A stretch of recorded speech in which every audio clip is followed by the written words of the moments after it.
The last thing you want to hear when you need your auto insurance most is a robot with countless irrelevant menu options. Which is why with USAA Auto Insurance, you'll get great service that is easy and reliable, all at the touch of a button. Get a quote today. Restrictions apply. USAA.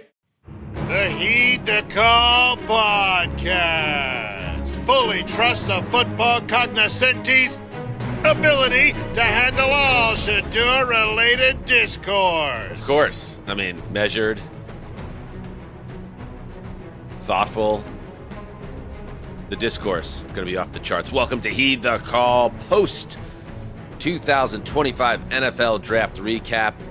Well, to be totally honest, as we record this, it is round 7, but we are at the stage where NFL Network has a bunch of puppies on the screen, and now it's a country singer that I know is quite famous because I recognize him, but I don't know who he is. So when you're at that stage of the telecast, we could safely start our broadcast. Dan Hanzus here with Marc Sessler, Conor Orr, gravy on the ones and twos.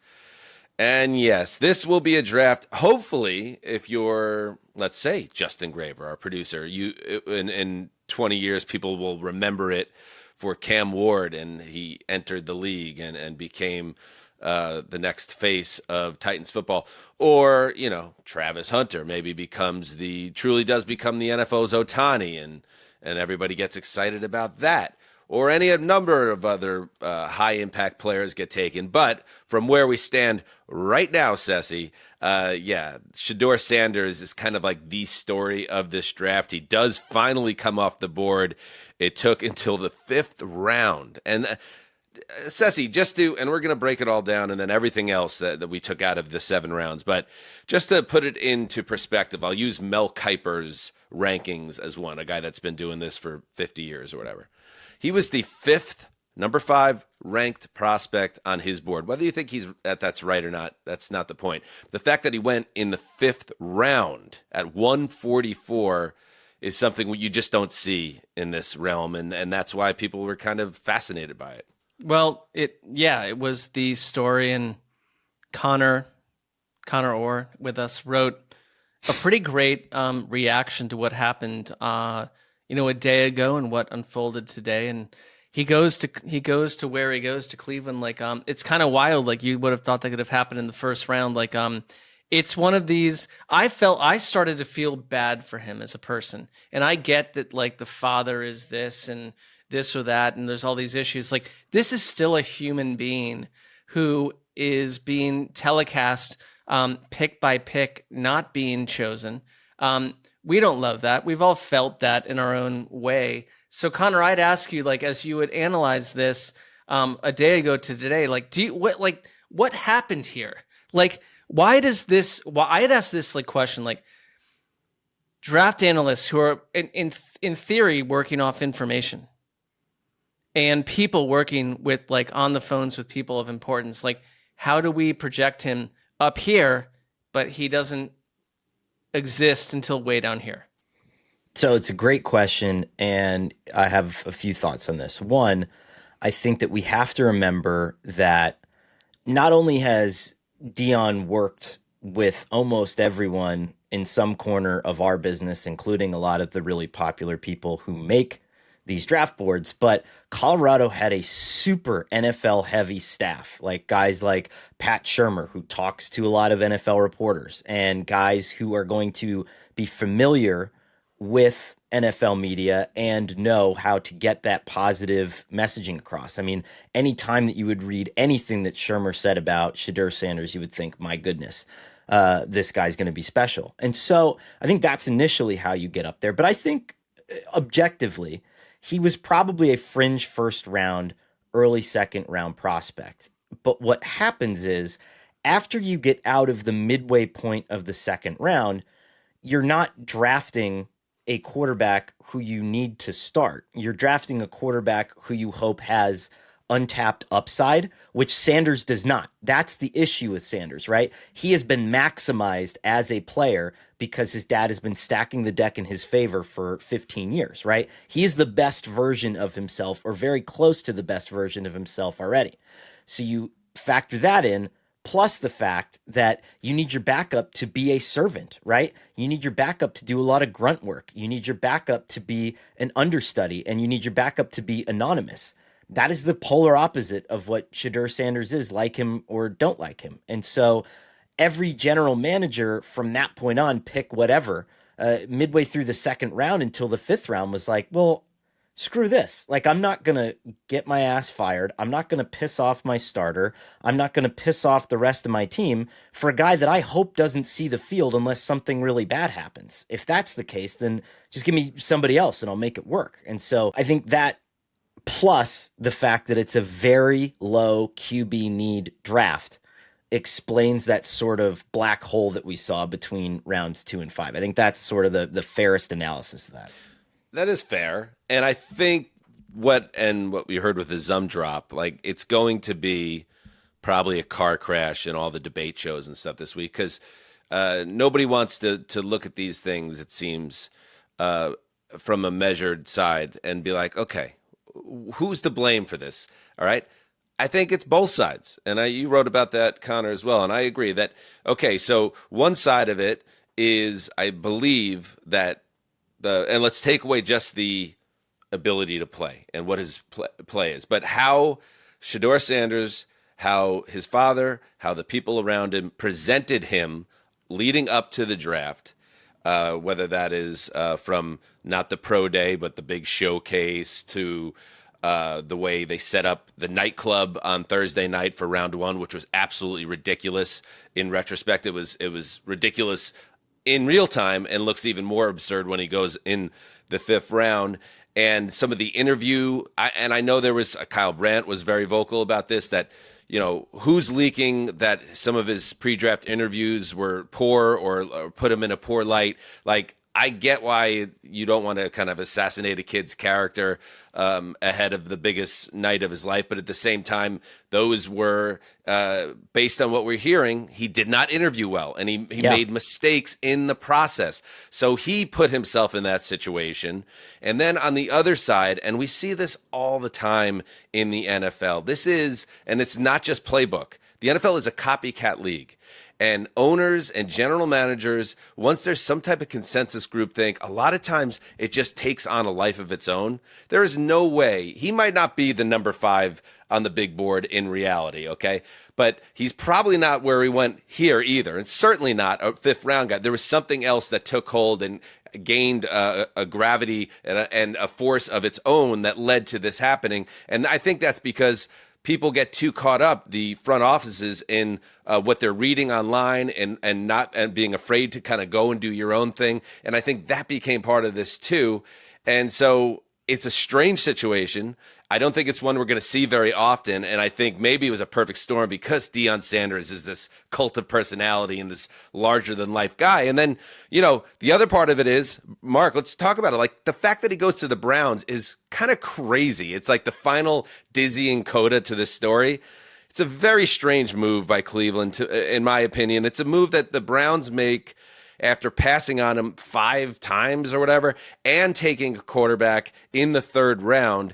And there are teams that I would trust to handle this situation delicately, but the Cleveland Browns are not one of them. So they have Joe Flacco, Kenny Pickett. Who did they get in the 3rd round? Dylan Gabriel. And now Shedeur Sanders. That is going to be an absolute zoo at Cleveland training camp. And quite frankly, I think it's been a highly erratic offseason for the Browns in general. So the fact that they ended up going this way doesn't stun me, but I don't feel great about it ending in a good place for anybody. I don't have a problem with them taking him where they got him, because it's like, if he's going to keep tumbling down, like, Dylan Gabriel is a project. I think he's 24 years old. He's like kind of like off the last year's like older quarterbacks that we stopped caring about their age so much. Like, he's a bit of a product of that. Like, Kenny Pickett could be out of there by late August. So it's like, I think you take Shedeur Sanders and just roll with it. And like,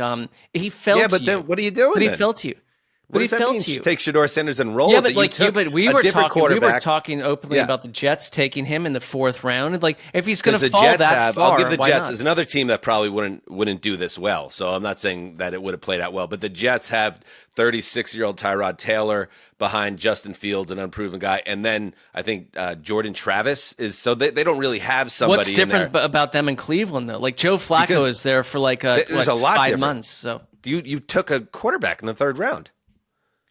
How do you think Gabriel feels about this? I mean, I know, but Dylan he's not Gabriel, gonna- I think Dylan Gabriel was a bigger reach than Shedeur Sanders, where he was picked. Like Dylan Gabriel is a smaller, older quarterback with not a great arm. Like I it was like in defiance of taking Shedeur Sanders, and then they took him. It's like, if he's gonna just come to you, take him when you take him. Like I kept thinking the Saints or the Jets or someone would, and like it happened. But then you're right. Like I get the other side of it, is like you've got to live with it. But the fact that he fell to this low in the draft, like you live with it a lot less. You live like Deion Sanders is not a major factor when your child was taken in like the deep rounds after the most disappointing well, just wait draft until he's tumble 4th around. on the depth chart, and Deion has something to say about it. It invites chaos. I'm sure for a team Cleveland that will does handle not it well. handle We chaos know well. that. That's my point. Yeah. I think here's what's sort of interesting about this. In you can galaxy brain it, or you can look at it from a very point blank range, and I've done both, and that's why I struggle with this pick. Point blank, my thought was, what on God's green earth are you guys doing? You just dealt with so much at that position with Deshaun Watson. Why don't you buy yourself just a modicum of normalcy and get through one season of just being a franchise, just a regular franchise that isn't weighted down by some magnanimously stupid decision. On the other hand, the pick that you made, the trade that you made at number 2, bought you the opportunity to fill a lot of holes within the first 3 rounds of the draft. And I've talked to a lot of people about the Ravens draft strategy, and that's what they do with their comp picks, where when they're in rounds 4 and beyond, they simply just take the best absolute player on the board, regardless of position. And so if this is Shedeur Sanders, I mean, again, your point blank reaction is like, what on earth? But the other side of it is, it's a 5th round pick. You cut a decent number of these guys after camp or after, one season anyway. It's not this financial pitfall. And I think you're going to know really quickly whether Shedeur Sanders, who for the first time in his life has to make reps matter, has to make the most of very limited practice time, if he's going to thrive in that environment or wilt. And if he wilts, cut him. I think in the 5th round, you're expendable. You're wholly expendable, which Sanders has never been in his life. So that's why I guess it doesn't bother me, because if he's an asshole, if the dad weighs in, if Stephen A. Smith is tweeting about it, just cut him. And it doesn't matter anymore. And can I ask one question? It's not a Browns thing specific, but the Browns have a history of failing at experiments. So the Browns should not dial up this or pull this lever. It's like teams don't think about, they're not here to think about themselves that way. That's how we think about them. But a team that needed a quarterback, that needed someone to come in and maybe bring hope, is who's going to go for this. The Browns aren't here to think about themselves as a failed experiment as a sports team. Well, no one's saying that they should. Well, no, but then it's why did they take them? Why not? I think it was literally. It seems like the type of mood. Divorce the melodrama around the Cleveland Browns. Sure. Or the player. It is no, you can't divorce it from the player, because he's that. Everything. But then what? The Eagles take him, and we love the Eagles. You know what I mean? It's like what? Because you trust an organization like the Eagles to figure this out. You don't trust the Browns to figure it out. Not when. And that to me is the thing that really, because their first 2 quarterbacks on the depth chart are a 40-year-old and a failed first-round pick journeyman. So it's not so much about that. I just question the process and even who's making the decisions with Cleveland when you take a quarterback in the 3rd round, which is a premium pick within the worlds of the NFL, like a mid-round pick, a Friday pick, and then you immediately, in my opinion, undermine that pick by bringing in Sanders. It's like one of those things is not going to work. So what's the point? I I don't know. You know, it's a big story, by the way, when you get Trump, dialing in. On Or he's hammered. Media. One of the two is occurring. Yeah.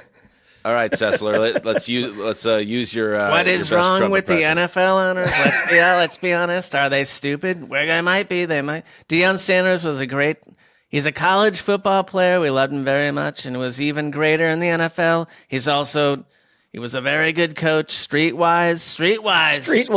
And smart, okay. Therefore, Shedeur, his quarterback son, has phenomenal genes. We love that. We love the genes. I know that I'm important with the genes. And it is all set for greatness. Greatness with a capital G, by the way. Like, that's my issue with, is like, can we work on the... No editorializing, Mark. Keep going. Sorry. He should be picked immediately by a team. Immediately picked in quotes, okay? By a team, and he wants to win. Good luck, Shedeur, and say hello to your wonderful father. We're good friends. We love the forest. We love animals. We love animals too. I missed the personal message at the end of it. Yeah.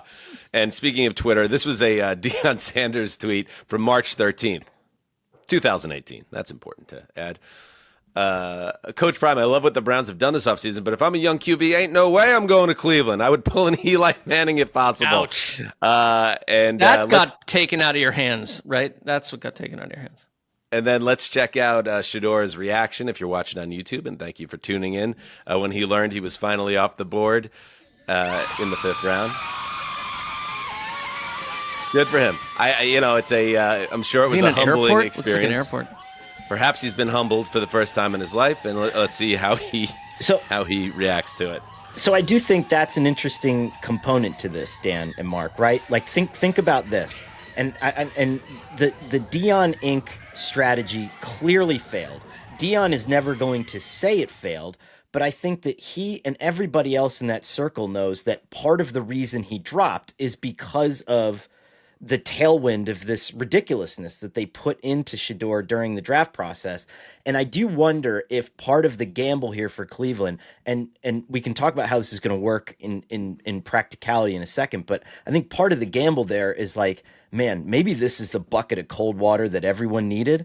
And now we're getting the fringe 1st round quarterback in the 5th round, and he can develop into this high end backup, possibly a top 15 starter at some point in time. And again, we talked about this on the group chat a little bit, but I think how it will work in actuality is whoever loses that job between him and Dylan Gabriel for QB3 is just going to get hurt, in air quotes, at the end of the summer and be put on IR. And so you're going to be able to keep all these guys. You're going to have 3 quarterbacks on the roster and one of them on IR with Deshaun Watson. And just see what happens. I mean, it just seems like a lot. I went from hating it. Connor, I think you're dead on with that. It's just a lot. You can store all these guys. Yep. It's hard for me because that's what it's really all about at the end of the day. Like every 2 steps, I'll think about it and be like, Jesus, what a fucking awful decision this was. And then 2 steps later, I'm like, okay, well, let's try to think through this and try to reason it and stuff like that. So it really is a strange situation. But Dan, right now, if you're Mary Kay Cabot, you're like, hello. The Cleveland beat is never a boring place. That is for sure. All right. We'll touch on this a little bit later in some other realms. But the last point I had about this, kind of going back to what I was saying about how the NFL can be it's almost high schoolish, how, and Mean Girls-ish. And Shedeur was the former pretty girl that now was sitting with the kid with the mouth guard and nerd girls. Like, let's be honest, right? Girls that are nerds, and it's tough to be a nerd as a girl, but like you can do it. Okay. Yes, that too. But Sean Payton was a perfect example of like what I was trying to wrap my head around. Do we have that quote? This was from after Thursday night when the Shedeur Sanders nightclub shut down without Friday, actually. Release. This was from Friday, excuse me. You would, if you're a team that needs a quarterback, and we kind of know at the start of the draft who those teams are, but you're getting, now again, I saw him when he was in junior high, and then I saw him when he was in high school, and then I saw him when he was a sophomore in high school come practice on their way to Florida. And so I've had a chance, and I've known Dion, and I felt like I grew up watching him play, and he's gonna, like, there'll be this chip on his shoulder, and beware, because this guy's gonna play in this league. How about this, Sean? How about this? You Why pop is he his wearing fart. a Paris Saint-Germain sweatsuit, by the way? I don't know. How about this, Sean? How about this? Fucking take him then. Take him yourself. It doesn't mean that Bo Nix is no longer your QB1. Like, it means. Here's a crazy thought. Here's something that happens. Quarterbacks get hurt. Quarterbacks get hurt all the time, and you're saying how this guy, get this off the screen. You're telling me this guy is going to be a great quarterback, and he's going to have a chip on his shoulder and all this shit. The great Charlie Casserly once said, and I almost said late, but that's not true. The great Charlie Casserly once said, you know who the most important player on your roster is? Your starting quarterback. And you know who's the second most important player? Your second quarterback. And the third is your third quarterback. You're telling me, if you think that highly of Shedeur Sanders, that he can't beat out Jared Stidham for your backup job and have some insurance in the form of, by your own explanation of who this kid is, like a highly talented future NFL difference maker? Like, he's part of the problem too. So don't miss me with these quotes about, oh, he's a great kid and he's going to be a good player. And tisk all you other teams that have a need and didn't go get the quarterback, because I don't need one, because I have Bo Nix. I'm set for the next 20 years. But for you guys, enough of you. I totally pack you up, bro. You're out of here. I totally appreciate the theatrics, but like part of the assumption here is that Sean Payton could not possibly be disingenuous. Well, that's the whole point, Cessy. That's what I'm saying. It's like, just don't even bother with this bullshit. You didn't want him for the same reasons all these other teams didn't want him. Well, they're from 40 minutes away. If you think about this idea that he's not worth the trouble. Okay, right. So don't tell me he is, and then don't pick him until the 5th round, and then he goes to fucking Cleveland of all places. All right. Why? I don't like the emphasis on that. It's a disaster waiting to happen, Mark. That's why. This is not going to work out. Why am I doing anything I'm doing? Please bring this. And if you would have went to the Jets, if that makes you feel better, same thing. It would have been like, no, we'd be like flying like high, like you're a grand old flag, you're a high flying, like we'd be like throwing like fighter jets going over the podcast studio. Please, like of course that would be different. So, but here's the difference, Mark. It's not going to work out. It's not going to work out. It's not the difference. They don't have the right now you're able infrastructure. to poke fun. Now you're able to poke fun for months in a row versus me. And even if it were me, I'd be like, I won't say much. I'll be quiet. And it's like now that he went to the Browns, it's going to be a massive nuclear bomb. Hey, listen, that's not my fault. Implodes inside the United States. Your team invited this. They said we can handle the big top. And like my team, certain teams cannot handle the big top. So buckle up, Browns fans. I don't disagree, Connor. Am I wrong? Let's check out the draft room in Cleveland after the pick was made. Please! Give any it was indication just like of massive wet who was farts involved being here. left and right. Like, oh my God! It's like two guys that just learned they're going to get lethal injection in 3 years. That is and in fair. Andrew terms, Berry. Like, let's juice up Andrew Berry just a little bit there. Like, who actually made this pick? It doesn't look like those two guys were down. Well, I know who's made picks for them at that position before, and it wasn't the two of them. So I think that is always a lingering possibility. Yeah. All right. Big ups to Charlie Casserly, by the way, still alive, loving it. Hell yeah! Would you just wiki that? No, I to double check. I remember seeing Charlie Casserly was on. Speaking of the big top being over certain franchises. Charlie being in the old break room at NFL media, and he was in charge of hiring Todd Bowles and McCagnon as the Jets GM, and then it was me and him in this little kitchen. I said, "Hey, feeling good about the choices you made? Oh, they're going to be great. Both of them. I see them. They're going to be great. They're perfect. They're perfectly aligned. Blah blah blah blah blah." Didn't work out that way. You and him in a little kitchen. That's my favorite part of that. Yeah. You remember that little kitchen at the old Culver It City was a little office. kitchen. You could only make small items, small little dishes for just you and someone else. That was a Came good from a lady. recovery because you do sometimes slip into Trump's voice naturally, and then you actually turned it into a Trump impression. I like Well, that. you gave me an avenue on this episode to do that. All right, what else happened in this draft? Because other stuff did happen. Before we do that, why don't we quickly remind you that on Underdog, it's never too early to lock in your season-long NFL higher lowers. This is a really good idea. You want to get rich. You want to get little Susie to get her braces. This is how you do it. I wouldn't suggest that. This is just fun on the side. I wouldn't put like major family things. I wouldn't line it That's up fair. with your Underdog game playing. Okay, but If you have wanna a little look- Susie, you gotta like Yeah, you've taken. that's a separate there was some slush gravity fund. to that. Yeah. Susie's mouth guard and braces, separate trust fund.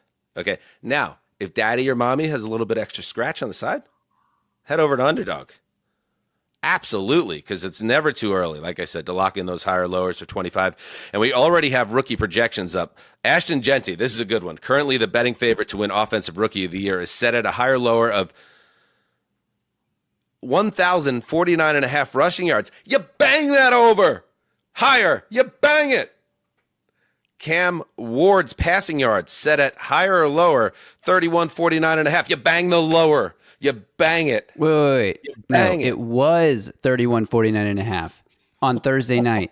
Right now on Saturday, it's already up to 31.99.5. That's why you got to go get these done right now because these projections are moving. This is from an addict. So yeah. Unless, Justin, you were already banging the lower, you just bang it again and you tell Right. your friends. Well, you could hit the sweet spot. You hit the higher on 31.49 and the lower on 31.99 and win both if That it goes is- for now you're 31.77. galaxy Justin branding is a it. psychotic. Like, And that's I the love shit it. you're doing. So get on this now.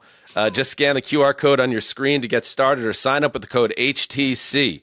And new users can receive up to $1,000 in bonus credits when they deposit. Must be 18 or older. 19 or older in Alabama and Nebraska. 19 or older in Colorado for some games. 21 or older in Arizona and Massachusetts. And present in a state where Underdog Fantasy operates. Terms apply. Concerned with your play? Call 1-800-GAMBLER or visit www.ncpgambling.org. In New York, call the 24/7-HOPE line at 1-877-8-HOPE-NY or text HOPE-NY 467-369. For our U.S. audience only. Okay, so let's talk about other things, okay? Because there's plenty to talk about here. Connor, I want to talk about who you think nailed it. Who had a great 7 rounds or a great run of picks that you think are going to set them up well for 25 and beyond? I have 2, but let's start with the Cowboys, which just absolutely crushes me to say it.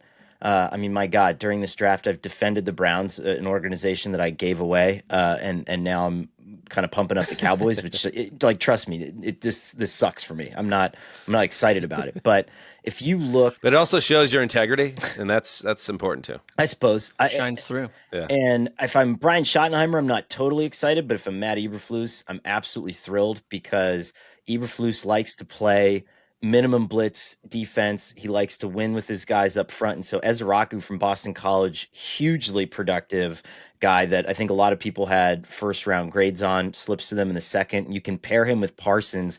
And what Eberflus does really well is kind of your stunts in your games, right? I'm going to have this guy loop in and then this guy crash on the other side. Now he has the speed and kind of the dogs to do that. But Revel, this kid, the cornerback from East Carolina, if you look at just the tape of him, and he missed most of 2024 with a torn ACL, but 2023, you watch that game against Michigan, and that was the Michigan team that I guess stole a bunch of signs and won the national championship. But he is dominant against the best college program in the country. There was a play where Colston Loveland knocked him out cold on like a blindside block, and he still tackles the guy in the backfield. He can recover. He's got like a Richard Sherman body type.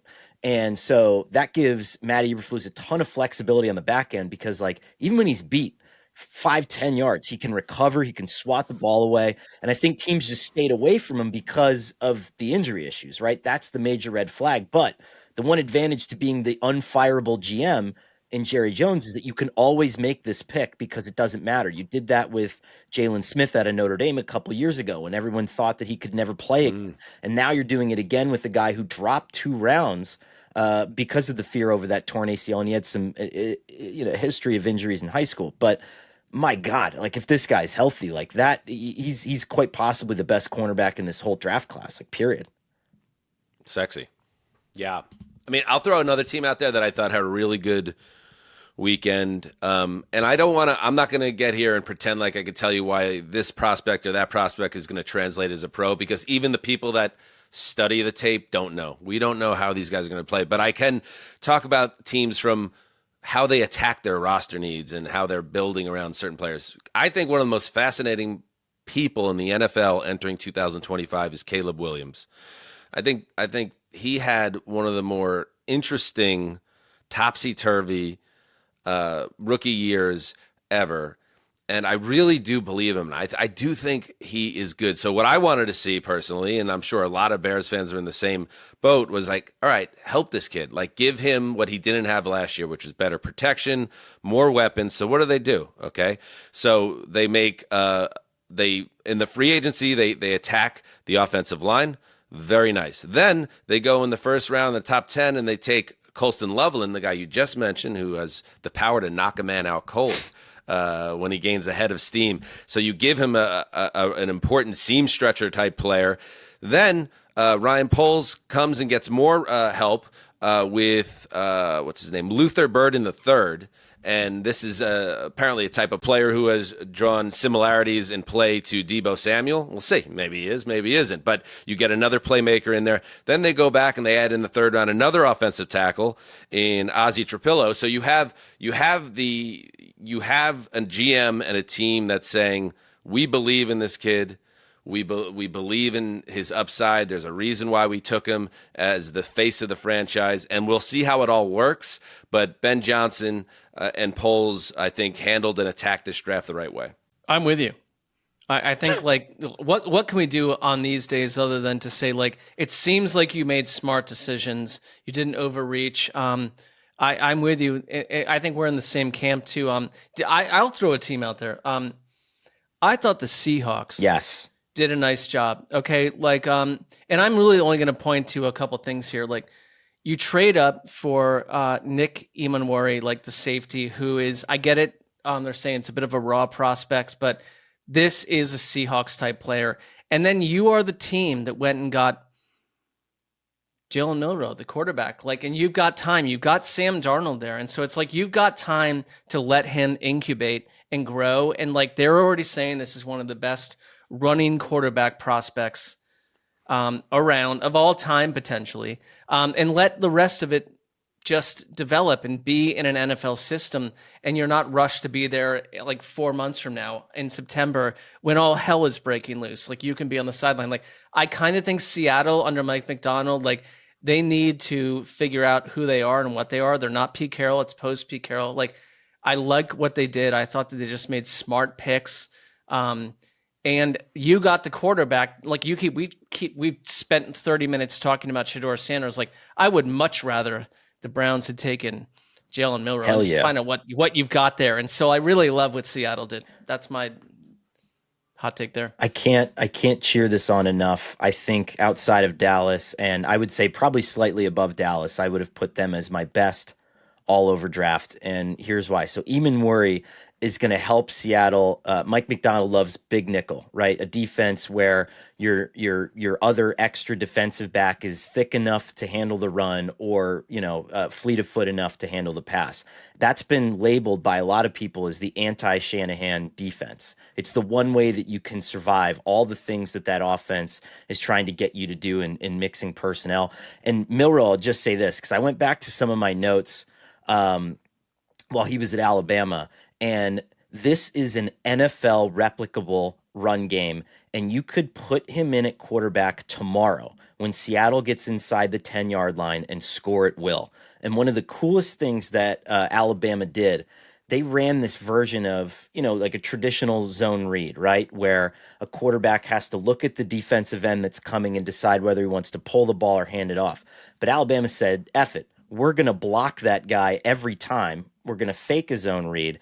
And then we're just going to get Jalen Milroe to the edge. And as soon as he gets to the edge, if it's him and another player, he's going to destroy him.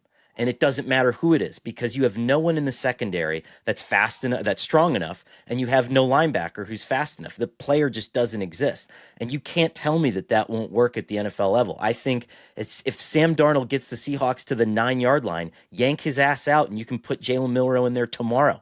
That's something that you can lock in points with that. And I think that's so exciting. That takes a little bit of touch, right? And correct me if I'm wrong, but I think Darnold was one of the better red zone passers in the league last year. He played very well for Minnesota. But if you handle it with a deft touch, absolutely makes your team harder to defend. I do wonder if the Seahawks, made theof team better by adding this dynamic quarterback. If I'm Sam Darnold, because I think we talked about this, Connor, that they have an out of that contract after 1 year? Yeah.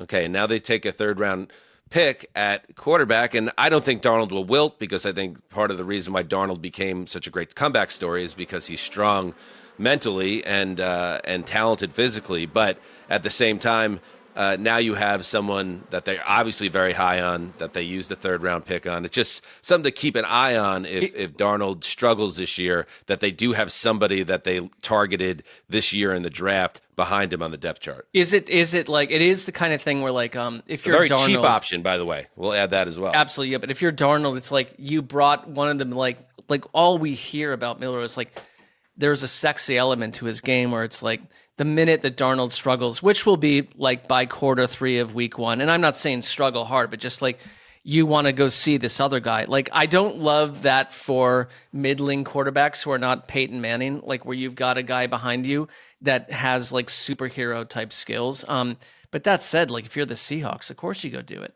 Well, so first of all, I mean, and we didn't mention this at all. You have Gray Zabel, who was like one of the best offensive linemen, most versatile offensive linemen in the draft, and that's what you lead off with. He gives you an answer. Daniel Jeremiah's #1 player in the draft. So yeah, I mean, Gray Zabel is awesome.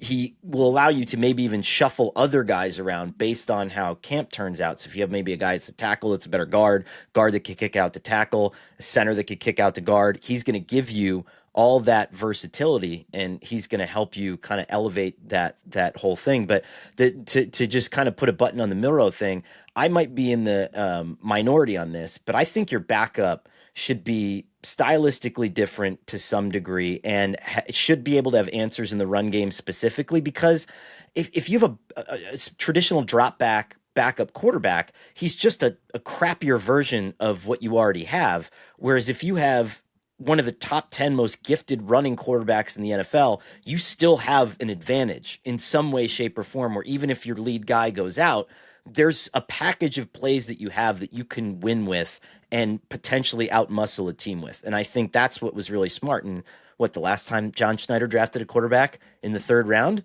ended up being Russell Wilson. So wasn't that bad, True. So I mentioned the Chicago rookie quarterback from last year and how we believe that he can be special potentially given the right setup. Another guy that entered the league last year in New England is Drake May. Sessy, I know you were a fan of what the Patriots did this draft.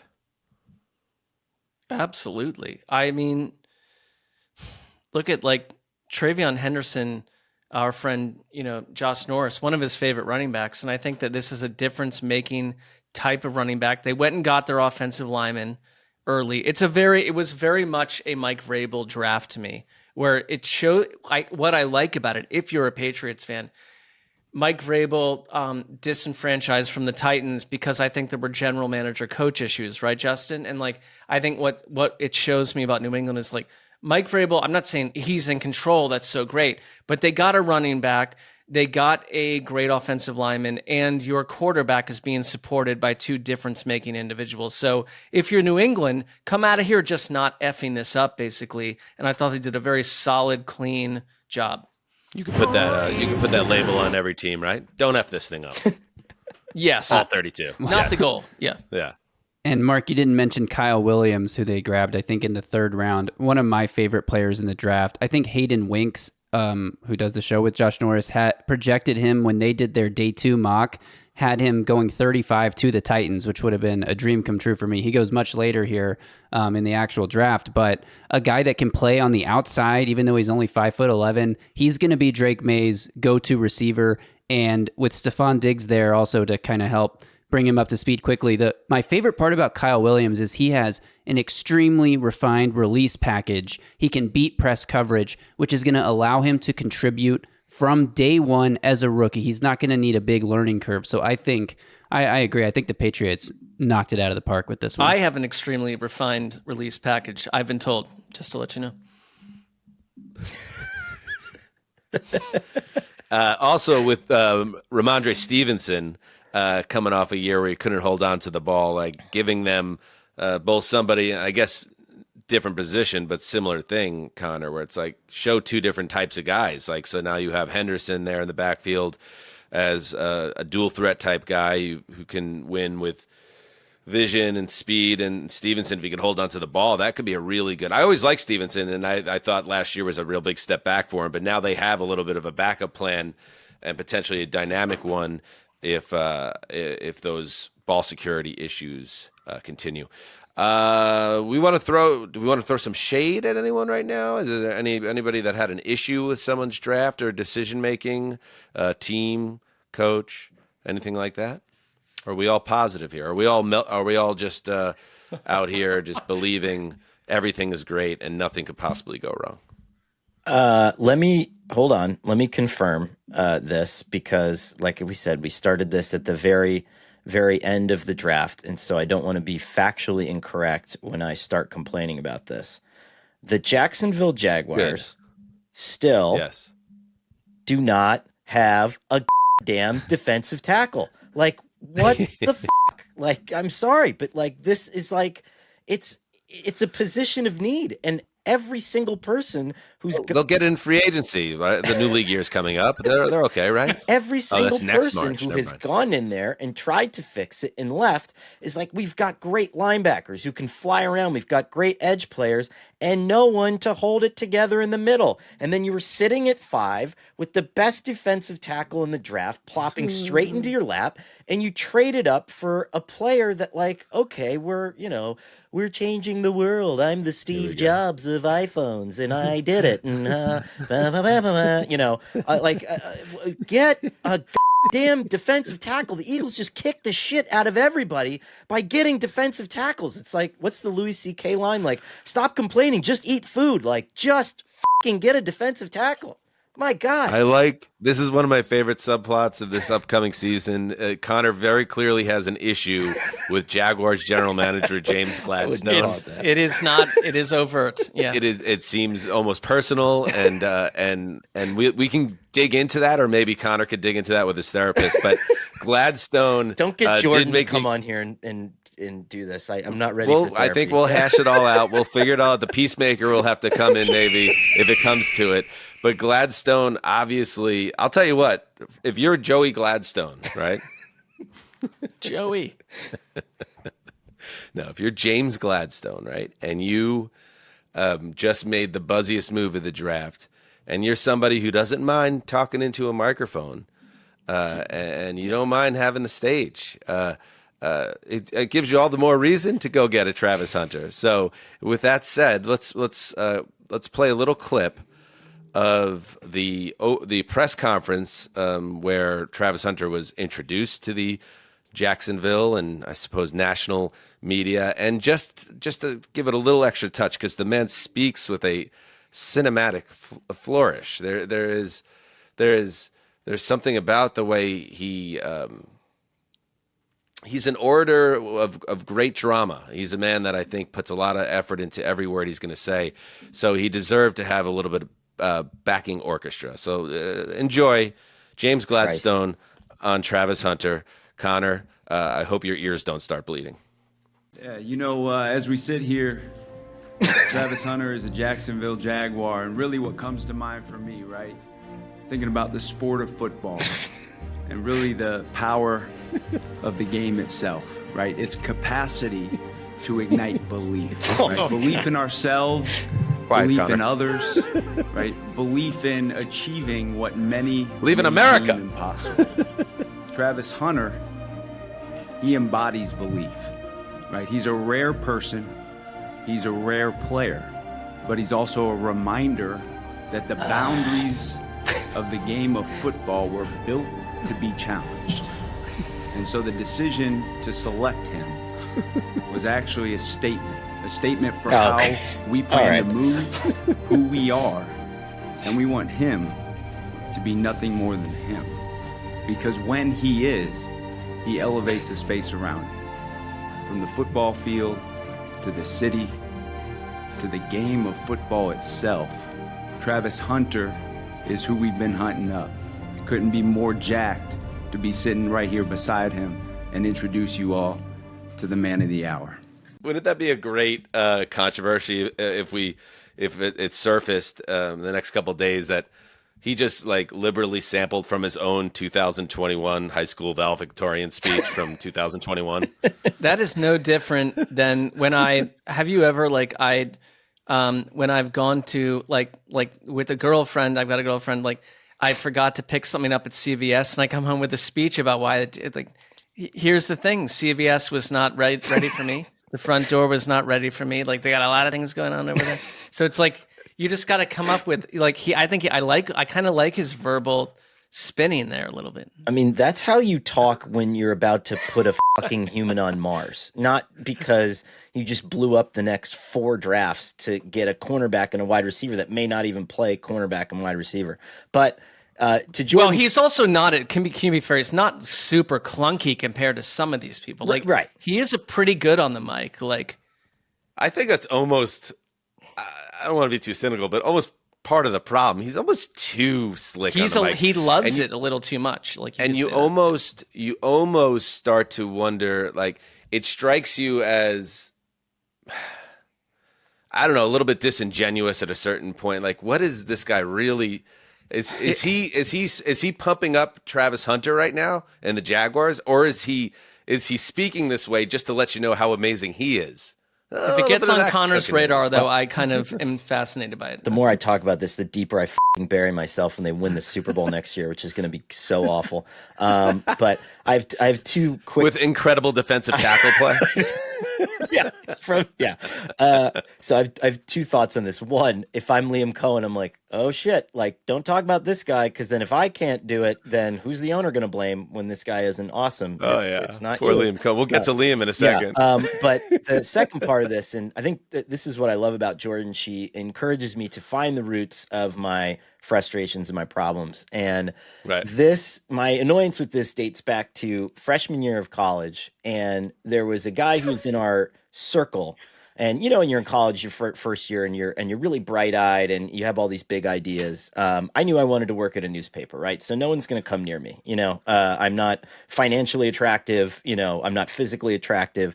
But there's this guy who, you know, was in the ROTC, so he liked wearing the uniform. And I have no problem with our armed services, but like was also like, yeah, I'm a nuclear engineering major, and also like I'm going to double major in law so I can do this thing. And like he's a fucking substitute teacher now. And again, there's nothing wrong with that, but like you can say all sorts of wild bullshit, but you have to do it. And so I'm one of those people that's like, do it first and then give the Steve Jobs speech about how you're going to change the world. Like, be Steve Kerr and win like 9 NBA titles and then talk like you're fucking, you know, whatever, Beethoven. I think that's Dan, my do issue. You feel lucky?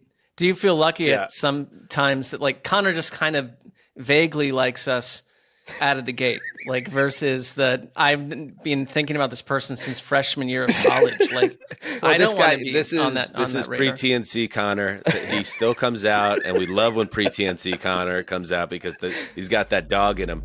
Can we just, and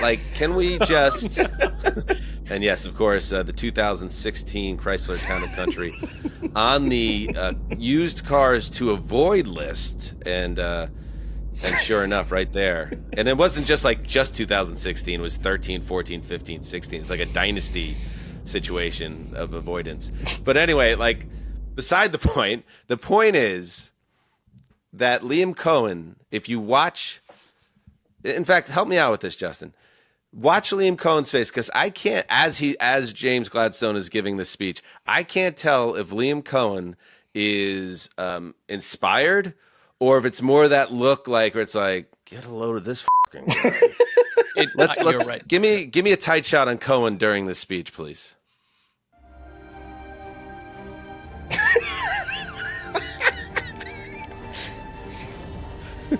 In a non-branded polo, by the way, just a black. He just looked at his watch. Yeah. He literally just looked at his watch. Yeah. Got some guns though. But yeah, it looks disenchanted vaguely. I don't know about disenchanted, but kind of like, Really? you know, I gotta talk too, Gladstone. You're sucking up all the oxygen on the dais here, bud. That is a great point about that presser specifically. Like Liam Cohen was like the 8th most important part of that press. It's like Which is a problem because there was only 3 people sitting up there.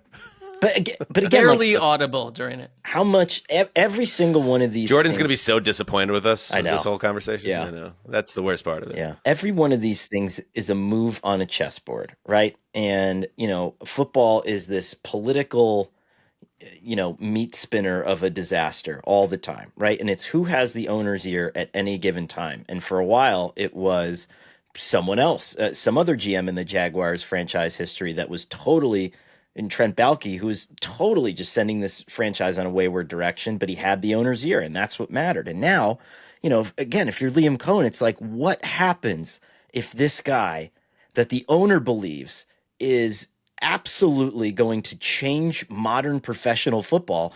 What happens if he has like 400 snaps at corner and like a 73% completion allowed rate? Like, I don't want to go. We're going down this road Yes, again where all right. you're saying he's not going to be a dynamic player. Maybe he will, maybe he won't. But Liam Cohen's probably thinking, I'm an offensive genius. I'm so good at offensive game planning and execution that I was able to just kick my old team in the nuts and go over and get a new head coaching job in Jacksonville. So he's probably thrilled right now. You just don't see it because he's like thinking, when will my GM stop talking? we are in so much trouble with Jordan, though. We are in trouble with classic, Jordan. yeah. And Jordan, because I know Jordan listens. And one of the many reasons I love Jordan is that she listens to our show religiously. I think he's good for the product. He's good. I'm glad Gladstone's here. Much better than the last guy, Baalke Bartakimis. Nothing to talk about with Baalke. Right. Joey Gladstone, tons to talk about. He's theater. He's box office, baby. I probably got some familiarity with the them picks sort of process. So for our fans, I'll tell you, don't be scared. This is something I'm uniquely positioned to navigate, and we ended up with we ended up bringing Travis Hunter to Jacksonville. He is like a young Bela Lugosi. Like I'm a little concerned about like. He's a man that adores the smell of his own farts. That would be my guess. Let's put it this way. If you were to put Yes. him in a movie, right, and with no context at all. He is in a movie, his own movie, right now. Well, yes. But Yeah. bad guy, right? right? Young bad Like, guy. that's what I'm saying. Yep. Like young you're- bad guy. You're Yep, putting I know him where you're into going. the Yep. movie. Yeah, And he's like, not the friend. Yeah, correct. Yeah, I'm just saying that. That's, Yep. Maybe that's You're a good absolutely thing. right. Typecast, like we are as humans, we are directed and built to not like him out of the gate. Well, not everyone. But we Well, maybe okay, we but are. like- we're cynical fucks. So Well, we true. are, but I see where Connor's coming from. Like if you were to cast him, it's like a Zane, a young like Zane on Titanic, Okay, like a young. so like, Yes. let me paint the yin to the yang on that. You could also cast him as the hyper idealistic young man that's come to save the town from the crooked bank. But then we're bank head. changing Yeah. his character though, because like the whole. I thing never is said he's that- evil. No, but the way he the way I think to Connor's point, Yeah. I get where Connor's coming from on the like the casting side of it, and so would This is a reference that maybe only Justin will understand because he's the closest to a child on this show. But like it reminds me of like the Lego movie where you have like Batman, Lego Batman, and all these like heroes that talk like heroes Right. and walk like heroes and act like heroes. But the actual hero of the Lego movie is just an ordinary guy named Emmett. And so, I think that I'm getting Lego Batman vibes a little bit from this, where like, yes, you are part of the solution, but the real hero here is going gonna to be be a great someone year. that's far more ordinary. This is gonna be a great year. it really Can't is. wait. You know what I didn't love? I'll throw out something I didn't love. Okay, I'll throw out the Ravens, man, they never cease to disappoint, those guys. In terms of, they don't care what you think. The idea of character issues, we're fine. Justin Tucker's still on this team. How's that investigation going, by the way? Sure, right. We're still waiting on that. You have Party Boys asleep at the wheel. Yeah, they select Mike Green, 59th overall in round 2. Rap Sheet reported Friday that Green had fallen in the draft because of not one, but 2 separate sexual assault allegations. He wasn't charged in either case.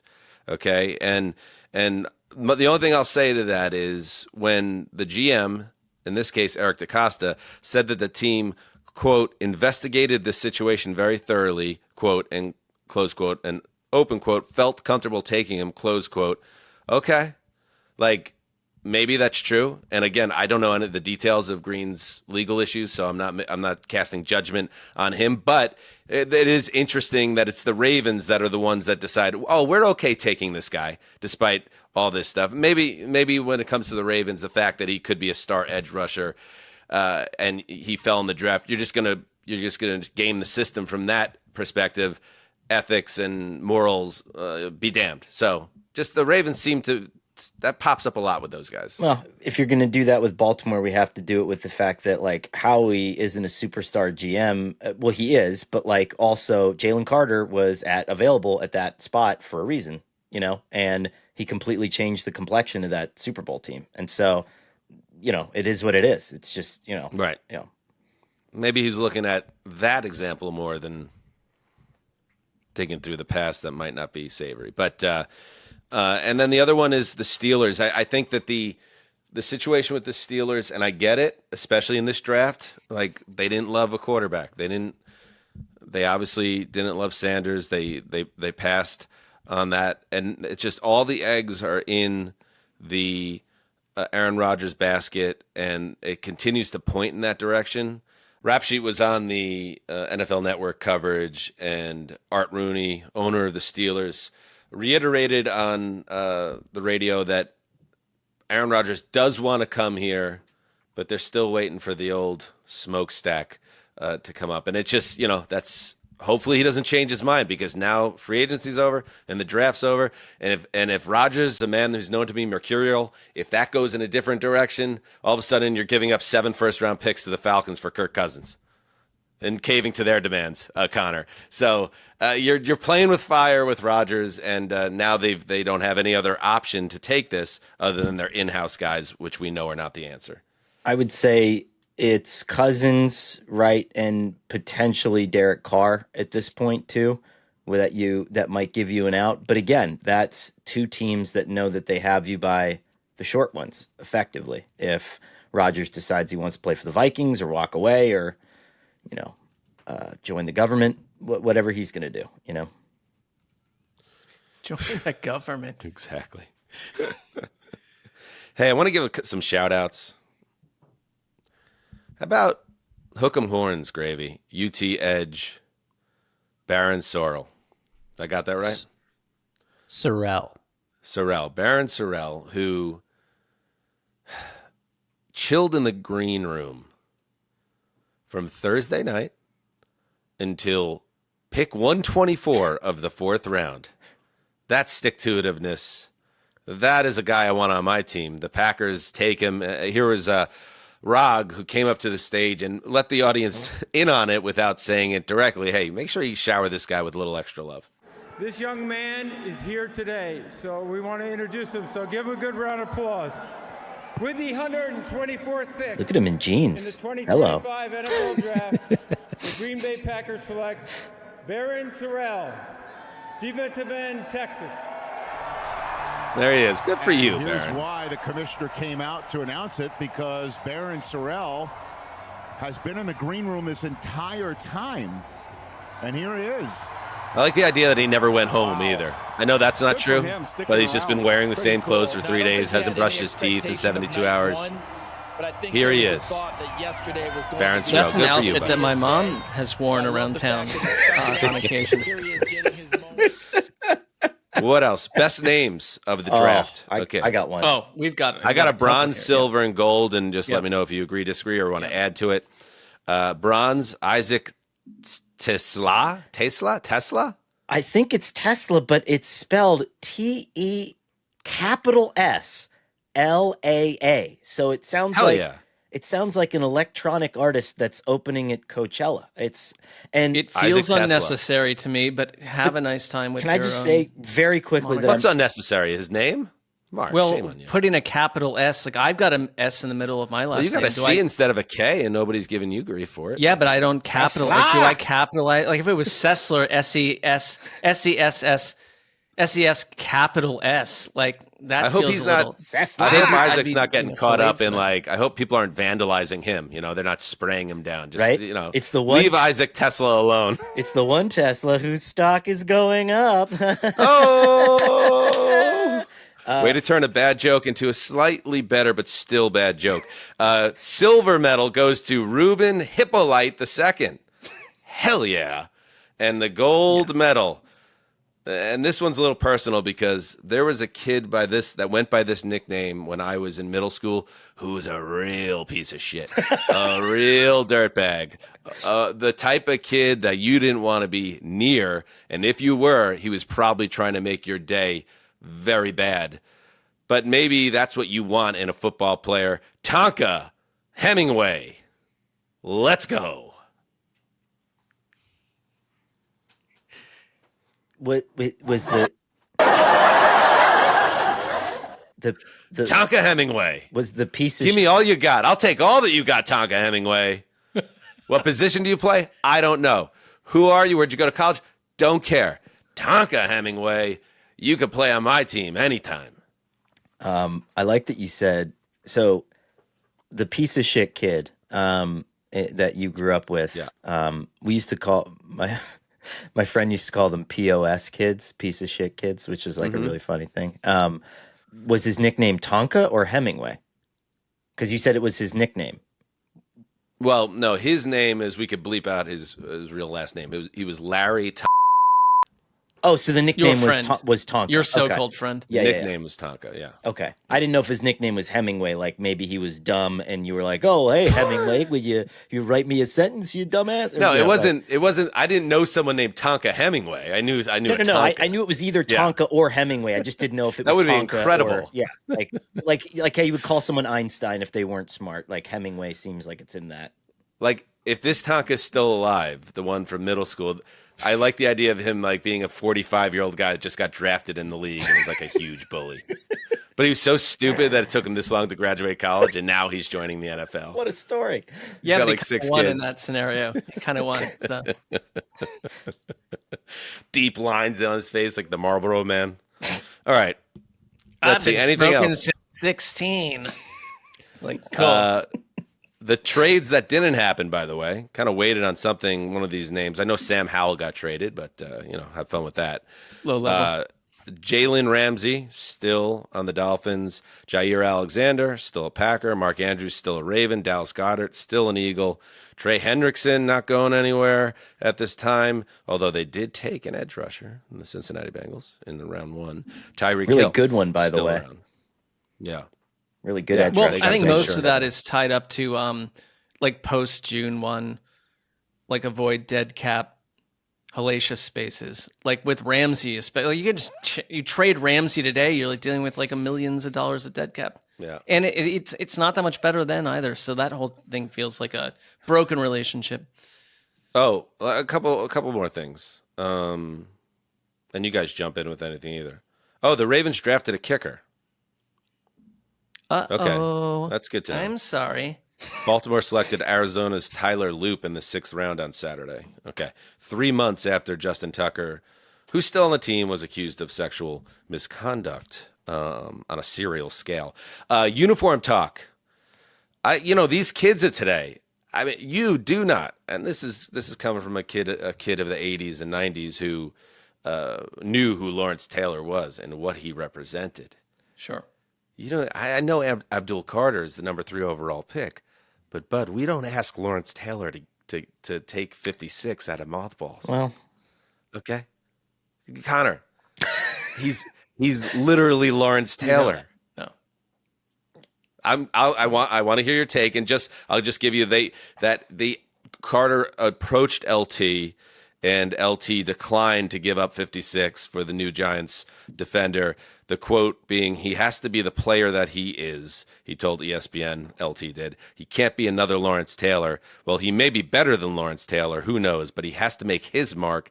It's up to him." Yes, Connor, your take on that. Let's make a mark like Lawrence Taylor has on the world at large outside of football. And, talk about that for a second. Way but to go with it. I have reverence for him, and this is not like an anti-LT take, but it's like you are incredibly lucky in the sense that you were this outlier athlete that one coach who turned out to be one of the greatest coaches in NFL history decided to just use you in a way that was extraordinarily revolutionary at the time. Like we didn't have fast guys coming off the edge, right? You refer to Bill Parcells, right? And Bill Belichick. Yeah. And so, we didn't use edge rushers like that back then. And this was the first. And, Lawrence Taylor didn't come to meetings. He didn't show up on time for anything. And so for him to have this, like, I earned it attitude, it's like, well, kind of, you were very special, but you were also used in an incredibly revolutionary way by two very smart people. And just like, give the guy your fucking number. Who gives a shit? Wait a second. Well, Connor just says crazy stuff. Wait a second. I can handle. I can handle. I like when Connor. I step in it with you. Yeah. I can handle. Holy God, I can handle you poo-pooing the importance of Travis Hunter because he hasn't done anything in the NFL. So if you want to kind of bring him down, take him down a few pegs, okay. Yes! But I will not stand for you on this program and this broadcast somehow positioning literally Lawrence Taylor as what, a system player who happened to be fortunate that he had the right coaches to make him the player he was. Yes, he had two of the great coaches ever. But what you're saying about how he didn't show up to meetings and that guy doesn't even know what teams were playing in what cities, like. That was, to me, that burnishes like his legend. It's the same thing with like Mickey Mantle. It's like he showed up to half his games hungover with his ACL blown for 20 straight years, and he hit 536 homers and hit 300. Like it just almost speaks more to LT's greatness. So I have to call him a system player. I have to weigh in I here because can't deal with it. Like the ageism that I deal with on the show is nonstop. But like I literally watched the early years of Lawrence Taylor where I'd hear announcers say like, this is one of the most impactful players in the league.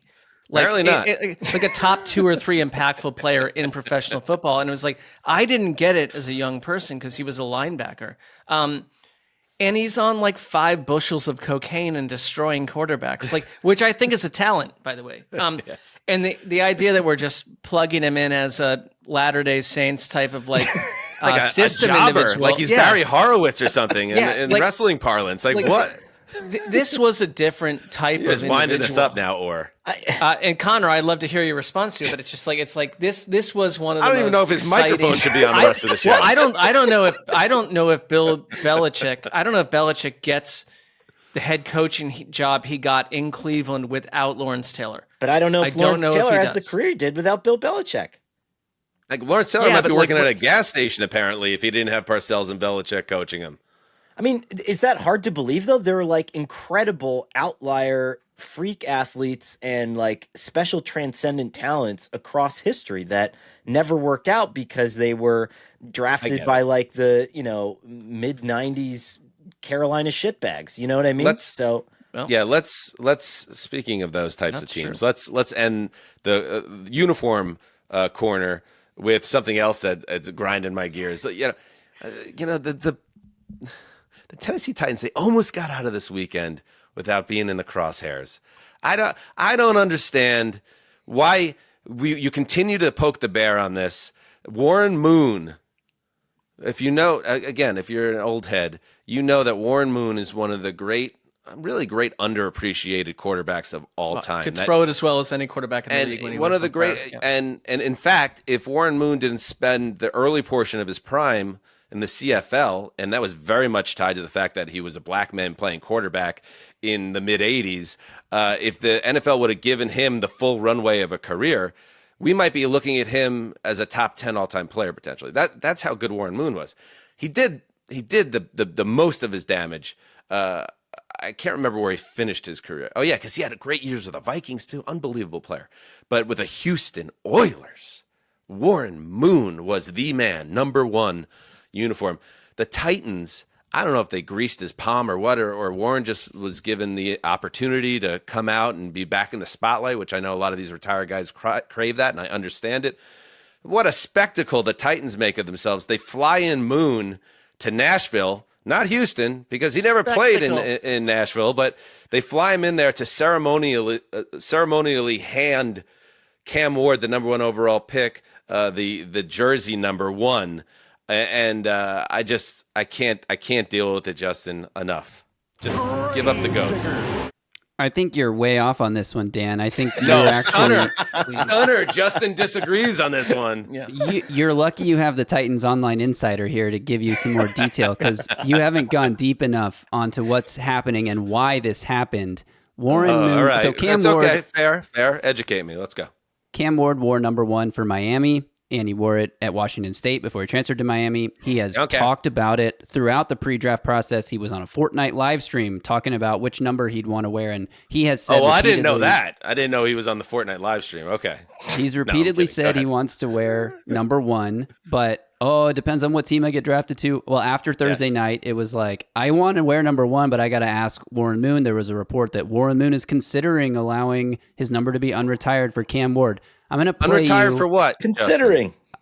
I'm going to play you the Warren Moon sound from that the tweet we just showed. If you're watching on YouTube, he went up and spoke at the podium. No. You boiled Cam up Ward. some. You boiled up. There's some only Titans 99 of these content, things. Like, Dan, you're a Yankees fan. Like, how fucking dumb is this thing that, like, now 13 numbers are retired. Now 15 numbers are retired. Now our quarterback's got to be 68. Like, what do we do? Like, they're numbers. Just move on. We're having 2 different conversations now. That's let me play the Warren Moon. Let the past go. Jesus. Let me play the Warren Moon sound so I can get to my point.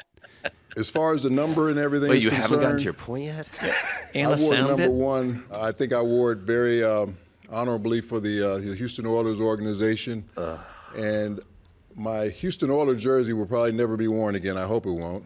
But the Tennessee Titans jersey is going to be worn by Cam. So excessive. The Houston Oilers jersey will never be worn again, I hope. And after this press conference, he answered some questions from media privately, wasn't broadcast. This is a tweet from my buddy Sam Phelan, who was also the runner-up on the last season of Survivor. He covers the Titans. Warren Moon just indicated to me that the Oilers uniforms may never return for the Titans. It factored into his decision to allow Cam Ward to wear number 1. Moon said the Titans will have new uniforms coming out soon.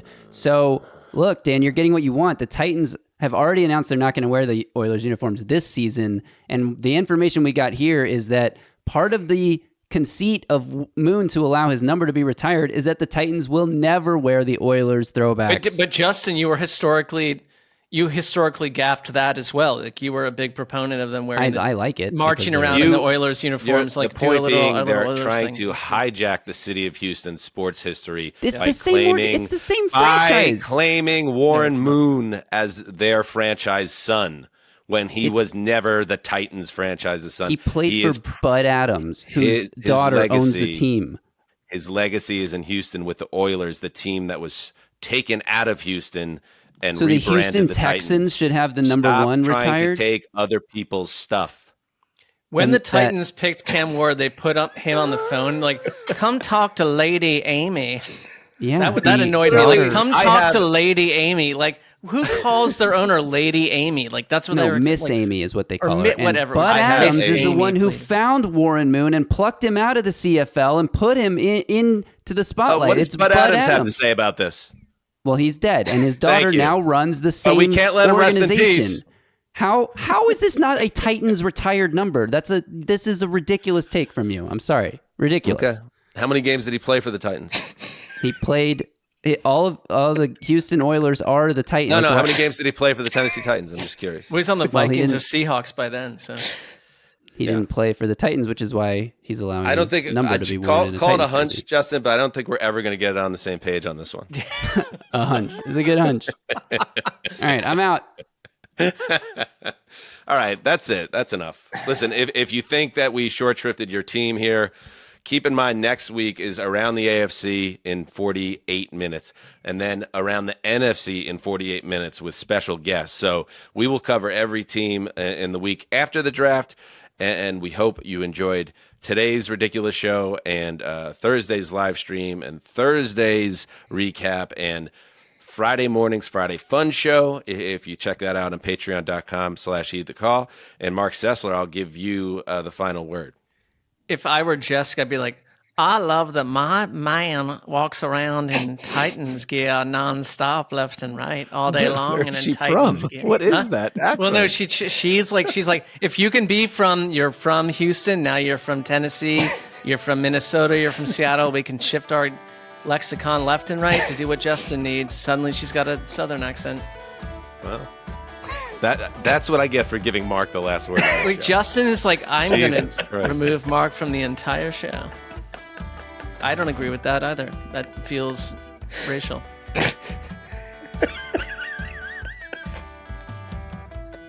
But it's been a wonderful draft week. He's a top 10 football insider. Well, I think we need to end it now. All right. Yeah. Thank you to everybody. And we'll see you next week. Till next time, heed the call.